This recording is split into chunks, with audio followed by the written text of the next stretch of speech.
All right, guys, welcome to the latest episode of the weekly Roundup podcast. Just before we get into it, obviously you'll see that it's just me here today. Ryan Galloway is off doing his own thing these days, so it will just be me and a variety of other guests. So today we've got Frank Bonada. He used to work with LowKick, and he's at a variety of sites. So yeah, the weekly Roundup stays as it is, and we'll crack on, and we can look forward to different guests each week alongside myself. I'd like to be joined by Frank Bonada of Sportskeeda. Where else are you? Tarps off sport, is it? You're everywhere. That's about it for the time being. Yeah, Tarps off and Sportskeeda. Yeah. And you've got your own podcast as well, haven't you? Yeah. Well, that's part of Tarps off. I'm working as a co-host over there right now. So yeah, it's going pretty well. Brilliant. It's going very, very well. Well, obviously you used to help us out on the site, and it's great to have you back today. Obviously, as I mentioned earlier, Ryan Galloway is off doing his own thing, so it'll be me and a variety of different guests, moving forward. And I'm delighted that Frank's the first one, one of my pals in MMA media. So great to have you on. And we'll jump into a big card. So it's UFC Vegas. Is it 35 now? I'm losing count of these cards. Yeah, 35. UFC, and it's topped by a really, really strong fight. I really do like this fight. It's Edson Barboza against Giga Chikadze. I'll hand it off to you first. What do you make of this fight, and who have you got? Yeah, I love this fight. In a lot of ways, I see it as, this is underselling Barboza a little bit, but a technician versus a sort of physical specimen. Barboza is a great fighter.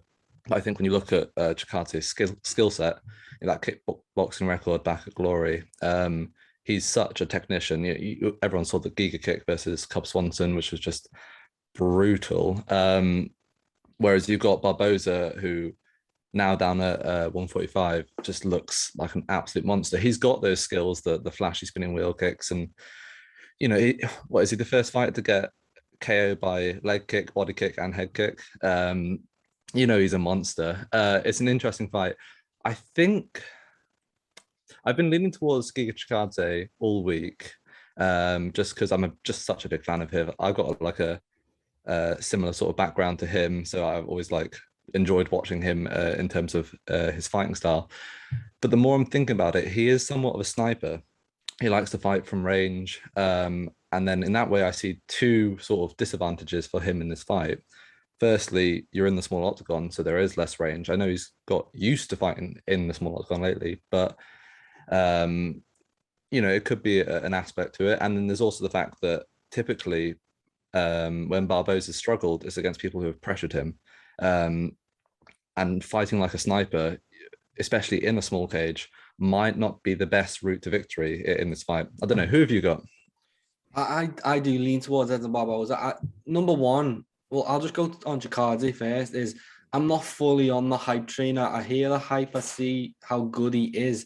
But he's similar to Cyril Gane. I've only just jumped on his hype train now. I was slow to that one too. So I just want to see him in these tough tests. And Cub Swanson, he would have been a really good name to have on your record about 5 or 6 years ago. But at this point, he is I'm not sure he's ranked anymore. I don't think his name holds as much weight as it potentially used to do. So this is a real acid test for Chikadze. And if he does beat Barboza, I'm fully on that train. Just not quite yet. I'm not fully buying into the hype yet. But Barboza, and the reason why I will be buying into it if he beats Barboza, because I think Barboza looks fantastic at this weight. He looks absolutely the one thing that might have been an issue at lightweight is chin. You knew you could get him and you could knock him out. And I think at featherweight, he looks strong. He can take punches. And for me, he beat Dan Ige. So for me, he should be undefeated at this weight. He looks fantastic. And on his day, he's a demolition man, and he goes out and he truly hurts people. And that knockout over Shane Burgos last time was one of the freakiest, scariest knockouts I've seen in pretty much ever, because you see leg breaks and you see vicious knockouts, but that was just so weird that I was generally worried for Shane Burgos, and thankfully he's okay. But yeah, Barboza looks a savage at 145.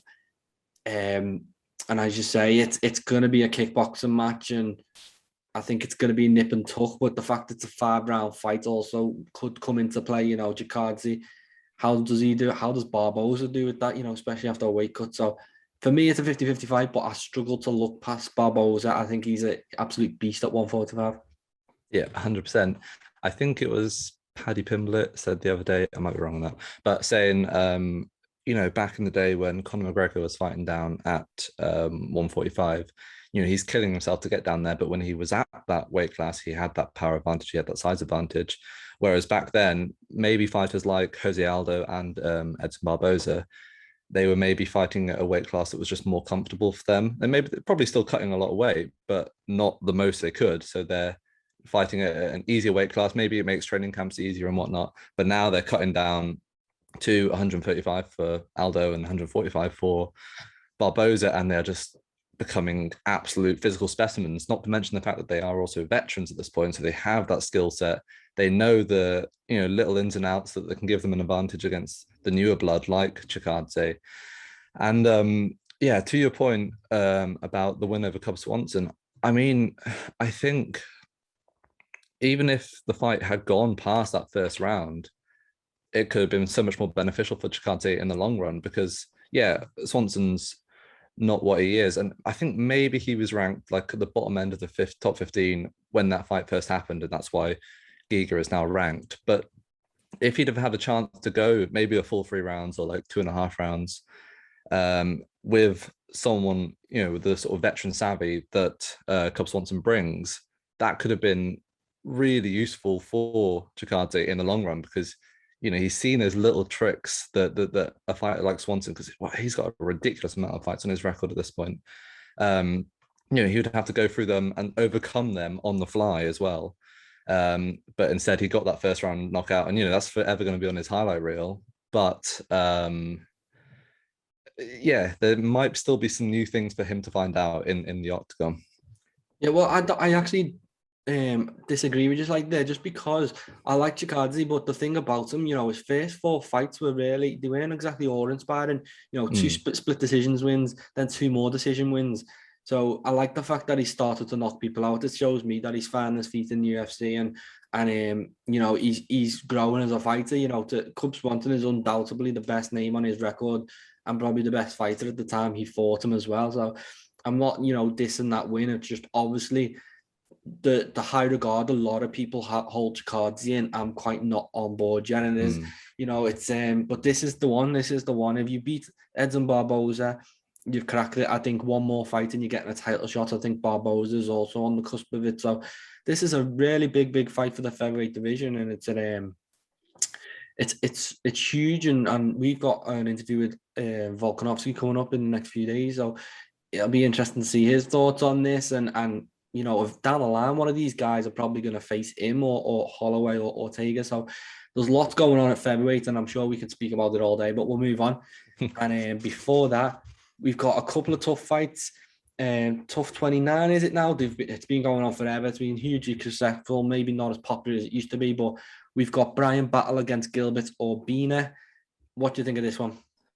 Yeah, well, I mean, just first on tough in general, I was speaking about this on my own podcast the other day with Ben the Bane Davis, and honestly, this was the return of the Ultimate Fighter, this whole series, and to bring it back after, I don't know if it was actually cancelled or put on a hiatus or what, but to bring it back and try to sell it as the return and have this big thing. You could have brought in some not bigger names, because Alex Volkanovski and Brian Ortega are both big names, but some explosive names, some names that really draw in people to watch, because Volkanovski is just a really nice guy, and Ortega tries to become a bit of a heel, but it doesn't really pull off that well. And I don't know, there's something lacking in there. There's a lack of originality and something new, but the fights themselves have been really good. I must say, I think I'm not completely up to date. I might be 1 or 2 episodes off, but Brian Battle has looked really impressive to me so far. Just watched his fight with Petrosky today, I think, who is also on this card. And you saw him really have to weather the storm early on. Possibly showing some susceptibility to a grappling heavy attack, but he weathered it through. And then showed some, his clinch fighting is something else as well. The knees to the body just make you squirm when you see him. And then he managed to lock up a submission. I think he's got an equal amount of submission and KO finishes on his record. I might be wrong on that, but he's definitely well versed and can fight in anywhere, anywhere the fight goes. But like I say, a bit susceptible to the wrestling side of things. Whereas Urbina, to be honest, I can't even remember his first fight, but I just watched his second semi-final bout, where he just quickly locked up a rear naked choke. It didn't go out the first couple of minutes, and locked it up. But I think the level of opposition wasn't maybe as tough as what Battle brings, because I think Battle also brings the cardio aspect of things as well. It's an interesting fight. I think Battle's the prospect here. He might lose, but he's the one, I think, if he, he's the one who has a high potential in the UFC. He could go far, especially in that middleweight division, which I think is a bit lacking in talent outside of the top 15, top 20. Absolutely. And then, yeah, as you were saying, this tougher has been, you'd think, coming back and they typed it up and they'd come back with a bang, but they really haven't. It's it hasn't been the greatest. Obviously, Volkanovski and Ortega, they're great fighters, but they're not exactly going to, set the world alight in terms of reality TV and getting views and clicks and all these things. So for me, and I know they don't do this, but I think they should just bring legends in and let legends coach alongside each other. Two legends who have got a bit of beef, because it seems like a bit of an extra job. These two men are preparing for the biggest fight of their lives potentially, and how invested are they in this process? Is the problem. So I think, bringing legends out or characters, or, making it a fun show, because obviously that's the best series of tough has been the rivalries and the fun and the pranks and all that stuff. So yeah, it's not been the best, and I'm with you. I like Brian Battle. I think he's a great fighter. I think it's a bit, again, it's unfortunate that they've kind of just stuck all the tough fights on a card, which is, just kind of making way for all the big cards coming up. So it's not the best, and we'll move on from that. And we obviously got the bantamweight fight. We spoke about tough then. We've got, I'm going to murder this name, Ricky Torshos. Do you want to say it for me? Yeah, mate, I don't know. I was literally just listening to it like 10 minutes ago, trying to memorize the name, and I've forgotten it already.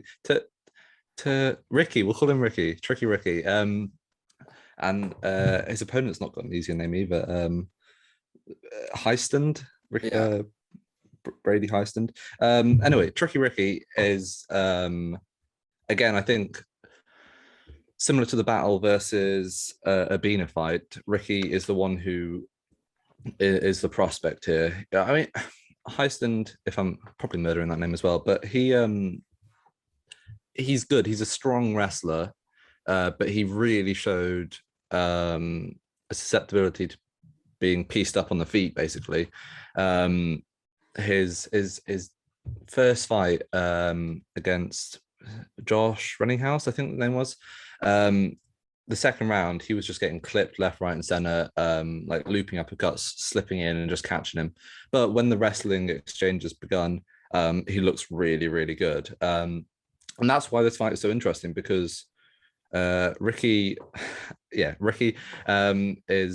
he's a great striker, first and foremost. He's a bit he draws that line between sort of gimmicky and a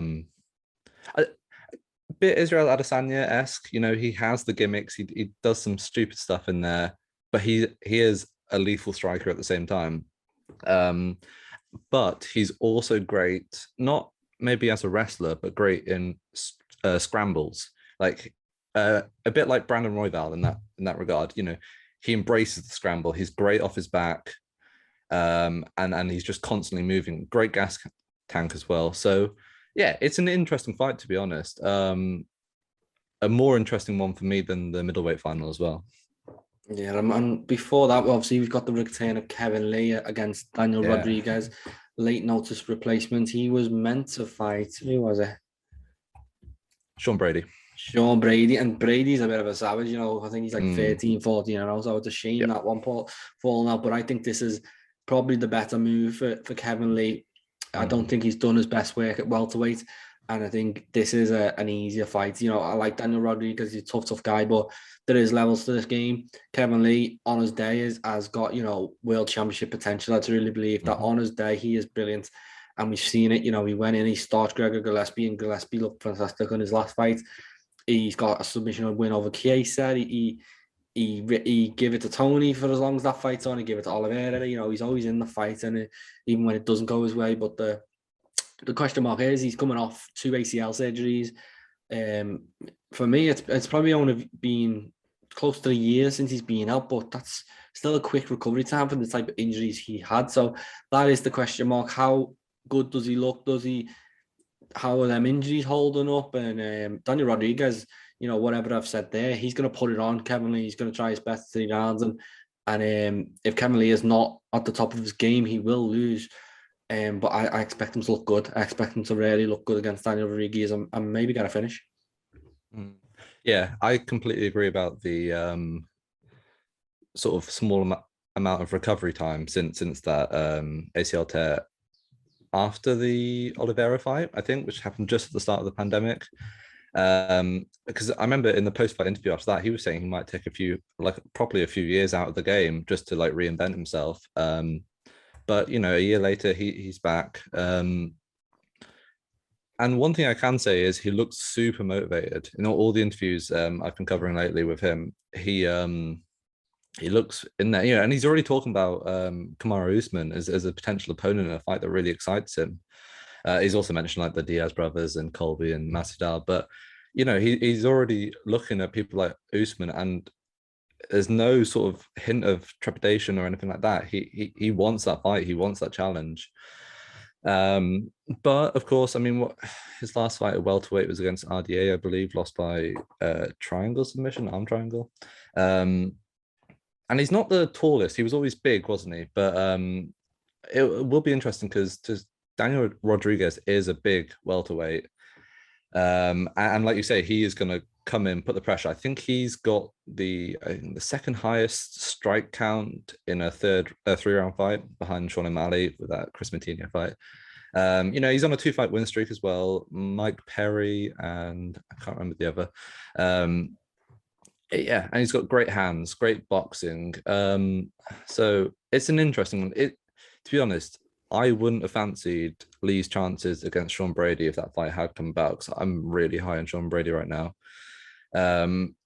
But yeah, Rodriguez is the right sort of fight for Lee to sort of enter the welterweight division properly, because you know that's where his career is set now, it seems.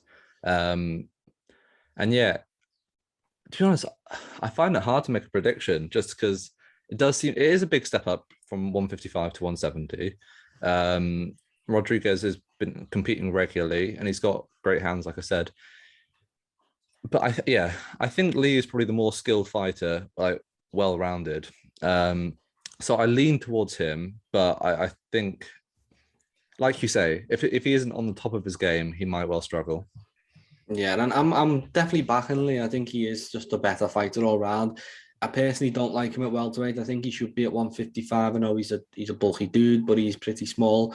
I think against, you know, the upper echelons, he's going to struggle. And as you said, if this was Sean Brady fighting Kevin Lee, my prediction would be very much different. I would be giving it to Sean Brady. He's big, he's a savage, he's 14 he's young, you know, he's got all these things going for him. For me, Daniel Rodriguez is just a level below that. And I think Kevin Lee will be able to deal with it, and hopefully, you know, he feels how big Daniel Rodriguez is in there, and then he has a tough night, and he might get the win, but then he might just decide, you know, I am undersized here, and you know, Kevin Lee has been right there. He's so close to being a champion. You know, it's just, you know, he zigged when he should have zagged and things like that, and it's gone against him. But he was in the fight with Tony. He was in the fight with Oliveira. Both, you know, interim champion Tony, but you know, we all know he's probably one of the best, definitely top 5 lightweights of all time.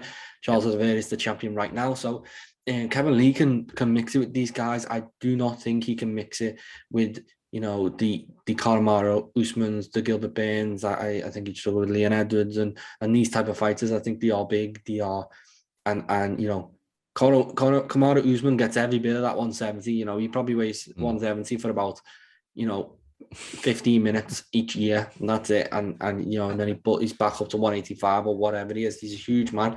So I honestly think Kevin Lee's future is at lightweight, and I hope he realizes that. But at the minute, he seems like he's talking up a future run at welterweight. But I think he's got to do that to sell his fight, because otherwise, what is the point of this fight? It's just because he's not ready to get down to 155 yet. That tells me that he's probably not in the best of shape, or he's not in, true fight ready shape. So whatever happens, I expect him to emerge victorious. But I just said, Daniel Rodriguez could be a banana skin. He's a tough guy.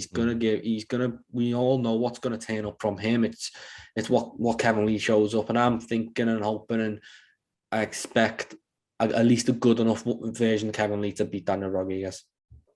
Yeah, I think Lee probably has the skill set alone, even if he's lacking on the physicality, to probably break into that break into the top 10. And that's when, I mean, like you say, I think Sean Brady might be the anomaly in there, and that he definitely could give Lee a lot of trouble. But I think he's probably good enough to break into the top 10. But then that's where he'll hit like a roadblock, just because you then get people who are not only on the same skill level as him, but you get people who are on who have a physical advantage over him. Like you say, Kamaru Usman is the perfect example of just like, I mean, that man is built for 170. He's just, I don't know how he hits it, but I mean, he hits championship weight every time, I'm pretty sure. So obviously he's working with a great team. Oh, he's over there with Trevor Whitman right now, I guess. So yeah, doing something right on the nutrition side.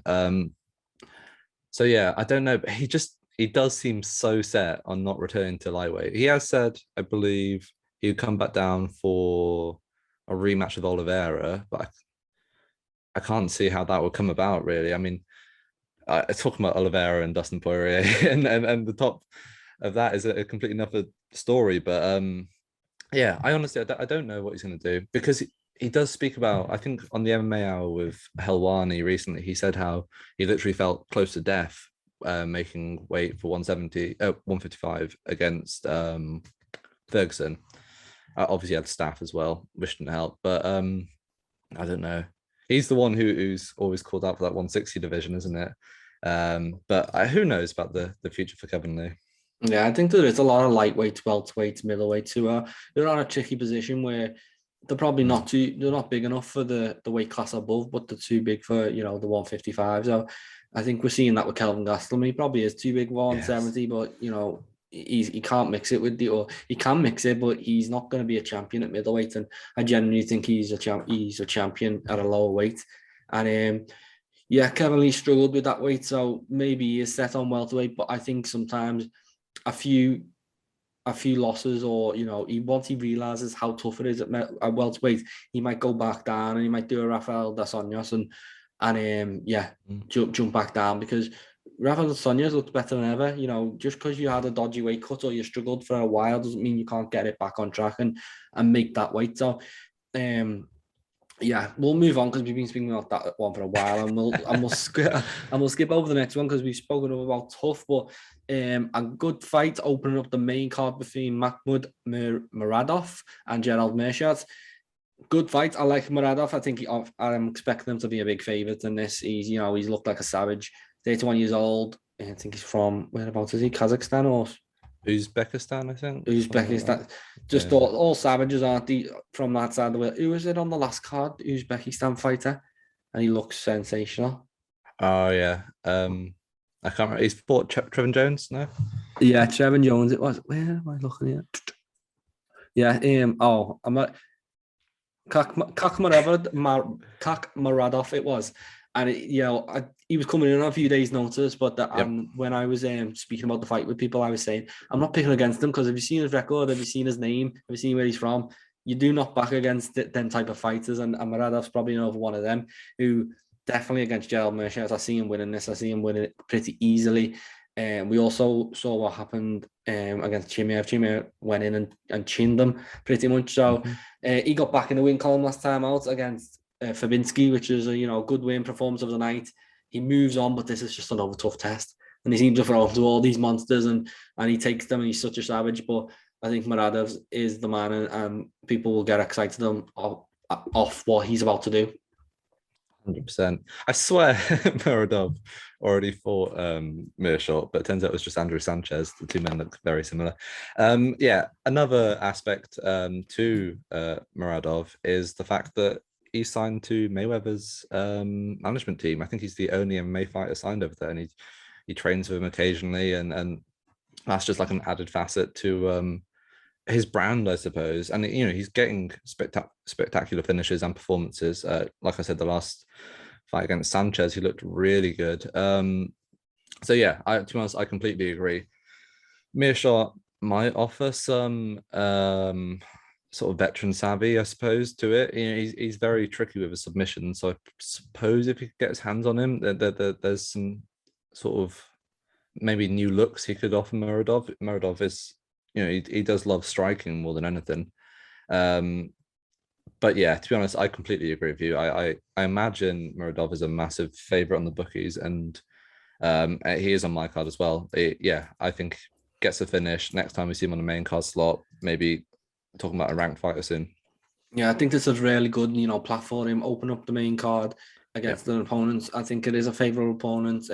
He's coming off the back of 2 performance of the night bonuses. He's also got that win over Alessio the cardio. So it's and that looks better by the day, when he's getting his big wins over Joaquin Buckley. So I think they really build them at a nice pace, and I think after this one, it really will be go time for him. I think middleweight division is wide open at that top 10, top 15. So I expect him to be taking a real run at it in 2022. And one of my most performances I'm looking forward to on the night. I think he's a really standout prospect, and I want to see him start to move through the division now. On the prelims, we've got, as I've just mentioned, Alessio Di Cario against Abdul Razak Al Hassan. Really good fight. I think this is a late one as well, late notice replacement. I think they were both booked, but both their fights fell out, so they just got paired together. Yeah, well, obviously, as I just said, Alessio looked fantastic last time, didn't he? Joaquin Buckley, all the hype in the world. Alessio was on a 3-fight losing streak. One was against the man we just spoke about, Kevin Holland, Zach Cummins. Unanimous decisions, but I think he felt hard done by in them all, really, on the judges, and it was all built for Joaquin Buckley. We even heard Dana White say the one to watch in 2021. He named Kevin Holland. I think he named Joaquin Buckley and someone else. So that's the type of hype, and I think the UFC thought this was a tap-in. He obviously get the highlight reel knockout. Alessio would get caught and Buckley would move on. But boy, did he turn the tables, and it was brilliant. Head kick KO, and now he steals all that hype, and he goes into a brilliant fight with Al Hassan, who unfortunately he was out for a few years, and since coming back, he really hasn't looked great. He missed weight twice against Munir Aziz and Chaos Williams. That forced his move up to middleweight, and then he got beat by Jacob Malkoun, who, I've got to be honest, that was a surprise loss to me, because Malkoun really didn't look good in his debut, so I weren't expecting much in him, like from him in this fight, but he deservedly won. And now Alessandro pretty much on his last case, last chance saloon for him. He's got to do it. He's got to pull out the bag, and Alessio Di Cario has got to stop him. So what do you make of it? Yeah, I'm once again completely on the same page as you. Alessio, yeah. When Dana White started going on about Joaquin Buckley and saying how he's a prospect to watch, I was just like, he's not. He's a physical specimen who doesn't have that good a skill set. You still remember how he fought Kevin Holland and just got schooled. But saying that, I thought that sort of physical prowess, just the fact you've seen the man, he looks like a Greek god. That would be enough for him to just bulldoze through to Chirico, who, like you said, was on a losing streak. But I mean, I guess I swear I've mentioned veteran savvy about 5 times in this podcast already. But once again, it was a case of that. Chirico just looked incredible and outfought him, and like you said, got that head kick KO. Whereas Al Hassan, I've just honestly, he's been such a letdown since coming back from injury. I've watched all his fights, and every single time I've been like, maybe we'll see something this time. but no, and then like you say, it culminated with the Malkoun KO loss. Malkoun, the only thing that I knew about him, obviously, yeah, he had that first loss in UFC to Phil Hawes, I think. And he was a training partner with Robert Whittaker. So I was like, oh, maybe there's still something there, you know, if Bobby Knuckles trains with him. And there clearly was something, or maybe there's a lack of something on Al Hassan's side. So yeah, to be honest, I imagine the Chirico gets this fight.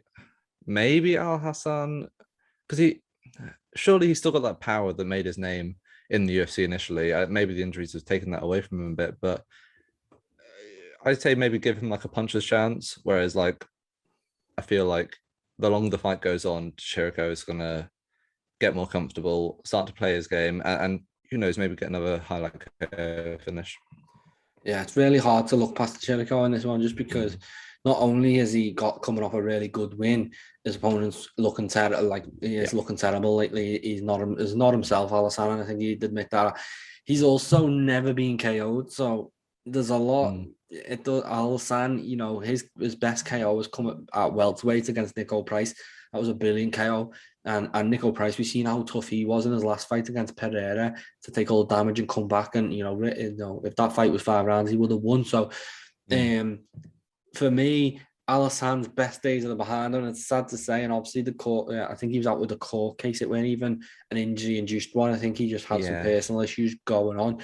So, that has really stifled his career. And I was so high after that Nico Price win. I thought he was the next big thing, and he looked like an absolute savage. And then it just stopped, and now he's back, and he just doesn't look the same. And it's so unfortunate. And his best days are probably gone. I think he's mid to late 30s, 36 years. So I'd say the cardio has got it all set up for him here. I think this is a really good momentum builder. You know, he, as you said, avoid the power early, and the longer this fight goes, the more it steers towards Alessio. So yeah, great fight. I'm also looking forward to that one. And before that, we've got Sam Alvey back at middleweight. He's fighting Wellington Turman. So Sam, is this a return to middleweight, or his last one was? I've got to be honest, I don't know if Sam's still in the UFC after his recent run. You know, I think he's lost, what's it, 1, 2, 4 3, in a row, is it? 5?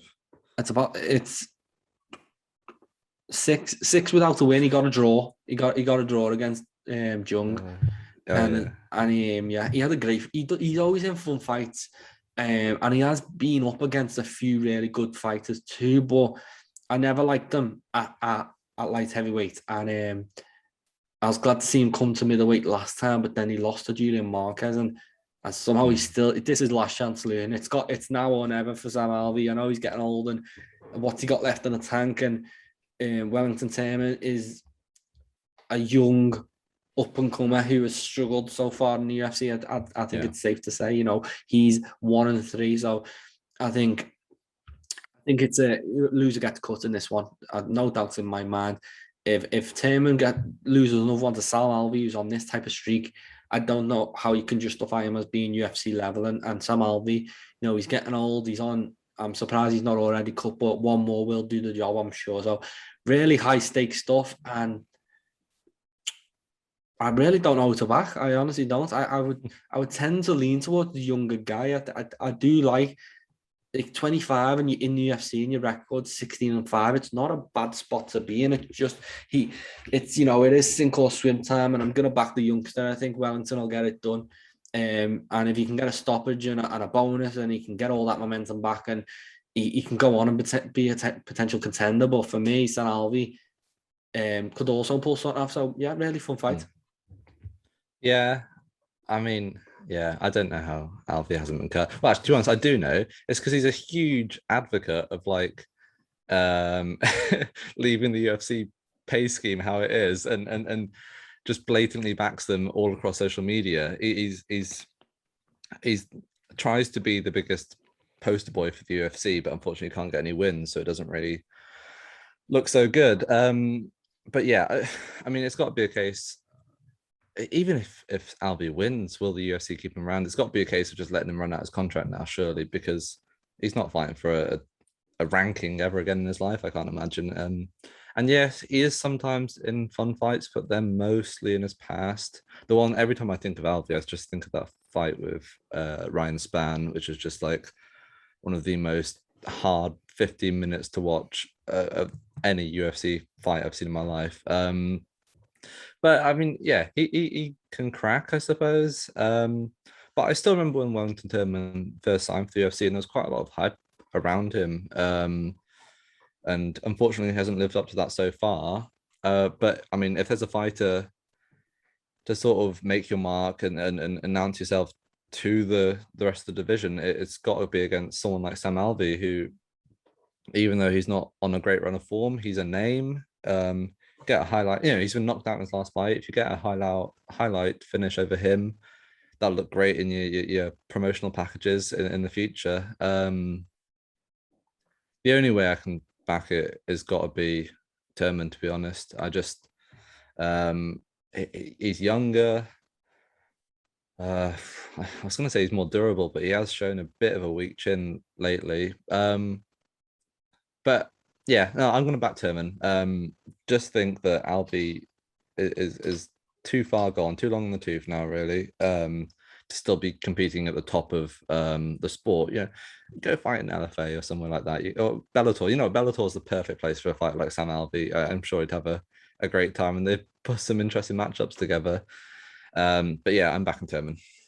But Alvy's on a bunch of money as well. He seems to be around forever, so I'm sure he's happy with the money he's getting, because he's losing these fights and he's still getting paid a big wedge. So yeah, I wouldn't write him off. I think from memory, he looked good against Marquez, and then it just all went to pot. From my Yeah. memory, I think he had him for a minute, and then it did, and then he didn't.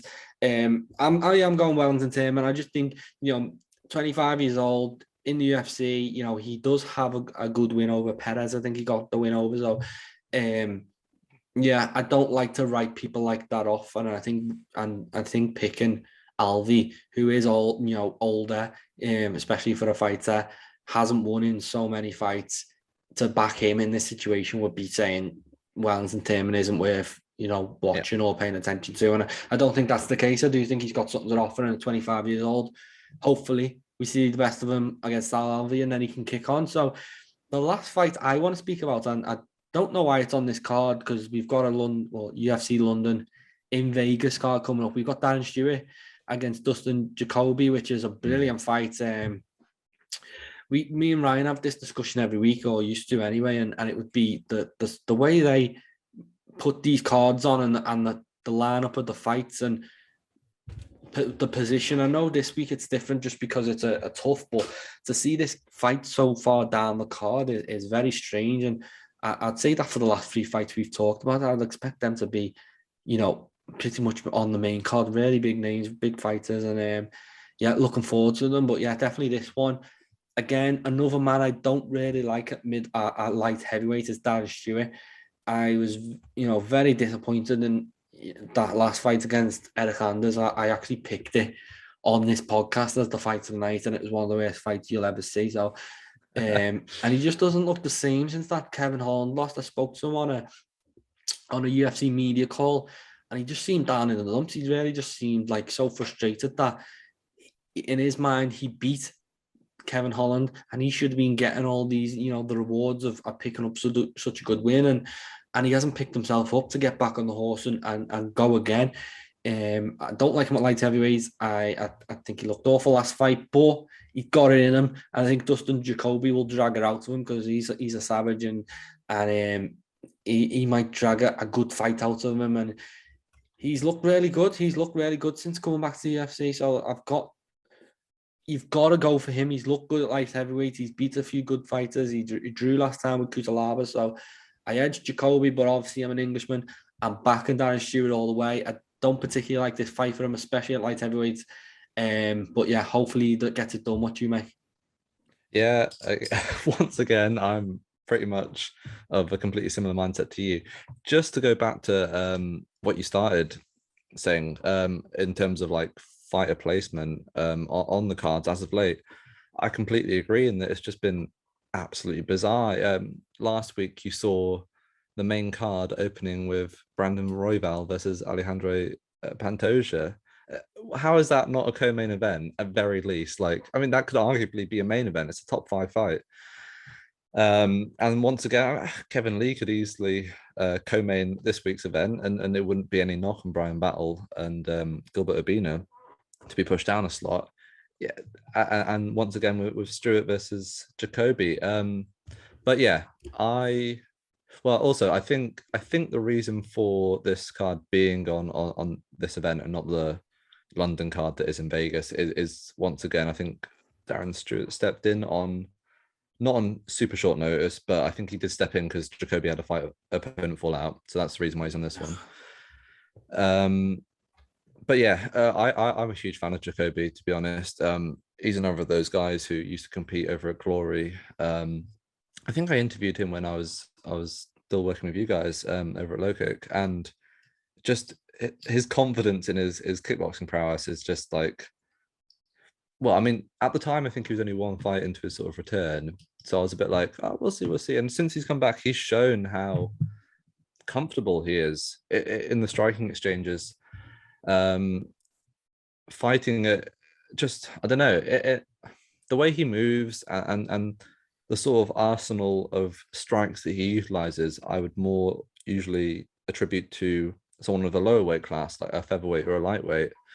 I mean, you've been seeing this more and more lately with the likes of Cyril Gane and whatnot, but yeah, he looks good, and that Stewart versus Anders rematch was just oh man, it was hard to watch at times. Again, once, like you, I'm an Englishman, and I want to support Darren Stewart, especially because he came up on the Cage Warriors circuit, which I always have a special place in my heart for those fighters. But yeah, it was hard to watch.